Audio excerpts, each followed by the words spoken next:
मंदिर में अगर दिया लगाने जा रहे हो, बाती लगाई है आपने मंदिर के अंदर, तो कुछ देर बैठिए, कुछ देर स्मरण करिए। हमारे यहां तो यहां तक कहा गया है कि किसी मुर्दे को अगर जलाया भी जाता है तो कपाल क्रिया तक रुकना पड़ता है कि थोड़ा रुकिए, कोई पीछे से आकर कुछ कर ना जाए। दीप जलाएं, थोड़ी देर रुकिए। और दीप का भी नियम है महाराज, दीप का भी नियम है। दिए में जो फूल बत्ती लगती है, गोल बत्ती लगती है, गोल वाली, ये बत्ती हमेशा कोई विष्णु भगवान की पूजन कर रहे हो, शिव जी की पूजन कर रहे हो, कोई अन्य देवता का अगर आप स्मरण कर रहे हो तो गोल बत्ती लगाई जाती है। भगवान के मंदिर में पूजन कर रहे हो तो गोल बत्ती लगाएं। लंबी बत्ती, लंबी वाली जो बत्ती होती है, लक्ष्मी की पूजन में, देवी पूजन में, जितनी भी माताओं की आप पूजन करोगे, जितनी भी देवियों का आप स्मरण करोगे, उसमें लंबी बत्ती का प्रमाण है। पितरों की पूजन में लंबी बत्ती का प्रमाण है। पितरों को कभी गोल बत्ती नहीं लगती। आप मटके के पास में, परिंदे के पास में, जल के पात्र के पास में कोई भी अगर दिया लगाएंगे तो वहां गोल बत्ती रखकर लगाएंगे तो घर में लक्ष्मी नहीं टिकेगी। कई लोग कहते हैं कि परिंदे के पास, मटके के पास में, पानी के स्रोत के पास में जहां जल भरते हैं, हंडा रखते हैं, टंकी रखते हैं, वहां पर मटके के पास बत्ती लगाओ, दिया लगाओ, पितर शांत रहेंगे। तो पितरों को शांत करो, मना नहीं है, पर दिया लगाने का नियम है कि पितरों को अगर आप दिया लगा रही हो मटके के पास, परिंदे के पास, या अमावस्या के दिन पितरों के लिए अगर दीप लगा रही हो तो गोल बत्ती अगर लगाओगी तो कार्य कभी सफल नहीं होगा। धन आएगा जाएगा, टिकेगा नहीं।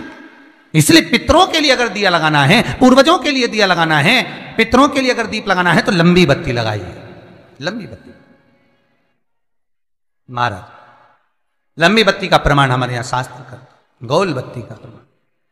और सुंदर चरित्र कहा, यदि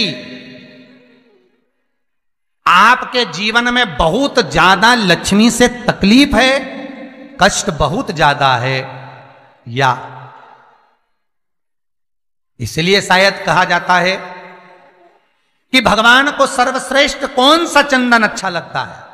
आपको पहले भी कथा में कहा, आगरा की कथा अगर किसी ने सुनी होगी तो उसमें वर्णन किया, भगवान को सर्वश्रेष्ठ चंदन कौन सा, भगवान को सर्वश्रेष्ठ चंदन कौन सा प्रिय है, वो कौन सा चंदन है जो भगवान विष्णु को लगाएं, राम को लगाएं, कृष्ण को लगाएं, वो कौन सा चंदन है जो श्री हरि को लगाया जाए। तो जीते जी भगवान विष्णु एक बार गले लगाते हैं, उसको कहते हैं हरि चंदन। कौन सा चंदन है? हरि चंदन। हरि चंदन बाजार में नहीं मिलेगा, हरि चंदन आपको बनाना पड़ेगा। कैसे बनाना है? तुलसी जब सूख जाए उसकी जड़ को निकाल लिया जाए, वो जड़ को पानी में धो लिया जाए, धोने के बाद उसको सिलवट्टे पर, पत्थर पर घिसा जाए और घिस कर उसमें थोड़ा सा कुंकू, रोली डालकर तैयार कर कर जो भगवान विष्णु के मस्तक पर, कृष्ण राम के मस्तक पर लगा देते हैं और उसकी एक बिंदी अपने हृदय पे लगा लेते हैं। जीते जी भगवान एक बार उसको गले लगाते ही हैं। हरि चंदन प्रियता। जैसे शिव महापुराण में रुद्र चंदन का भाव है, शिव महापुराण में रुद्र चंदन का प्रमाण दिया जाता है। अगर आपने लिंग पुराण पढ़ी हो तो उसका 5वां स्कंद अवश्य पढ़िएगा महाराज, और शिव महापुराण अगर पढ़ रहे हो तो उसका कुमार खंड पढ़िएगा जिसमें रुद्र चंदन का प्रमाण है। रुद्र चंदन कैसा, रुद्र चंदन का प्रमाण कैसा? तो महाराज कहा, चंदन घिसकर, पीला चंदन घिसकर उस चंदन को 3 मुखी रुद्राक्ष पर लपेट लिया जाता है। 3 मुखी रुद्राक्ष पर उस चंदन को लपेटा जाता है। लपेटोगे उसके बाद उसको ऐसा गोल करोगे तो एकदम चिकना हो जाएगा, एकदम चिकना, ठीक है, एकदम चिकना हो जाएगा। और उस चंदन को आप शिवरात्रि के दिन, और कोई से भी महीने की शिवरात्रि, किसी भी महीने की हो, सब फलदायी होती है। अगर आप पंचांग में देखेंगे तो शिवरात्रि लिखी हुई आती है, हर महीने शिवरात्रि पड़ती है। किसी भी महीने की शिवरात्रि पर रुद्र चंदन, अर्थात जो चंदन का आपने 3 मुखी रुद्राक्ष में लेपन करा है, उसका गोला बनाया है, वो चंदन अच्छा मोटा मोटा कर लेना, अच्छा बढ़िया, ऐसा नहीं कि थोड़ा बहुत ही लगाओ, पूरा रुद्राक्ष दिखना नहीं चाहिए, पूरा लपेट कर उसको शंकर के शिवलिंग पर ले जाकर रख दीजिए और फिर धीरे धीरे शंकर भगवान का जल अभिषेक करना प्रारंभ कर दीजिए। वो चंदन पूरा धीरे धीरे शंकर के शिवलिंग पर डलना चाहिए। शंकर के मूल मंत्र श्री शिवाय नमस्तुभ्यम का जाप करिए। यह कहलाता है रुद्र चंदन। इस चंदन के अभिषेक से महाराज जो काम नहीं होता आप कर कर उस कार्य को प्राप्त कर सकते हो, सिद्ध कर सकते हो। रुद्र चंदन, हरि चंदन, रुद्र चंदन, ये वो चंदन है जो जीवन का सुख प्रदान करने वाले, हरि तत्व देने।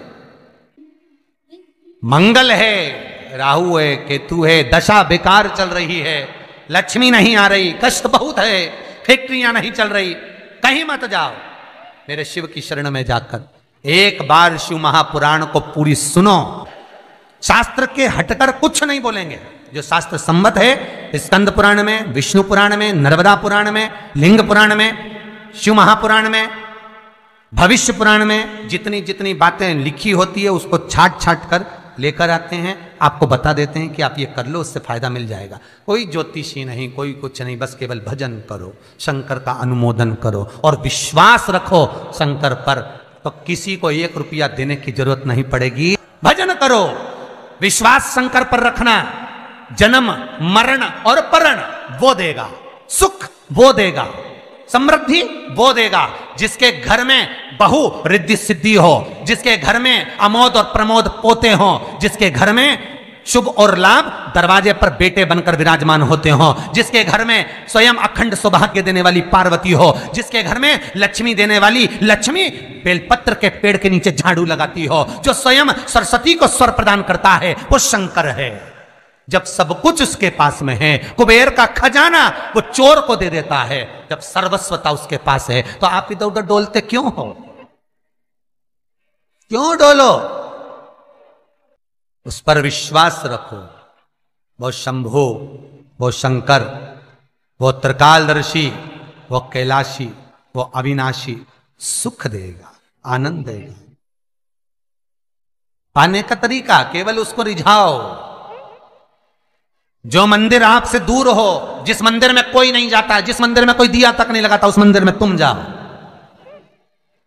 और उस मंदिर में एक दिन जाकर प्रकाश कर कर आना, एक बार दिया जला कर आना, मंदिर की सफाई कर आना, शंकर जी पे जल चढ़ाकर उनको स्नान कराकर कोई पत्ती पेड़ पौधे के पास में हो तोड़ के चढ़ाए आना। 2-4 बार कर कर देखना कितना शांति, कितना धीरज, कितना आनंद, कितनी समृद्धि, कितनी लक्ष्मी मिलती है। तुम करोगे तुम्हारा पेट भराएगा, हम करेंगे हमारा पेट भराएगा। स्वयं करिए। ओ ब्रह्मलोक के देवता ब्रह्मा हैं, बैकुंठ के देवता भगवान विष्णु हैं, और मृत्यु लोक का अगर कोई देव है तो वो महादेव है, केवल शंकर, केवल शिव, मृत्यु लोक का देव। अभी एक विचार करो, तुम्हारे घर में अगर थोड़ी सी तकलीफ आई तो सबसे पहले अमेरिका में लड़का रह रहा वो आएगा क्या? पूना में बच्चे रह रहे हैं वो आएंगे क्या? इंदौर में बेटी रह रही वो आएगी क्या? उज्जैन में कोई रह रहा है वो आएगा क्या? सबसे पहले वो आएगा जो तुम्हारे घर के पास होगा या घर के करीब में होगा, बिल्कुल लगा हुआ होगा या घर में होगा। अब आप कहां रहते हो? जितने लोग कथा सुन रहे हैं सही बताना, कहां रहते हो? पृथ्वी पर मृत्यु लोक में रहते हो। और पुकार किसको रहे हो? ब्रह्मलोक में। पुकार किसको रहे हो? बैकुंठ लोक में। पुकार किसको रहे हो? इंद्रलोक में। और जो घर के घर में रह रहा है, जो तुम्हारे पास में रह रहा है, जो मृत्यु लोक में रह रहा है, उसको तो बुला ही नहीं रहा। कई लोग कहते हैं मृत्यु लोक। कई लोगों की आदत है पड़ोसन को तो खूब चाय पिलाएंगे, पड़ोसन की काकी के तो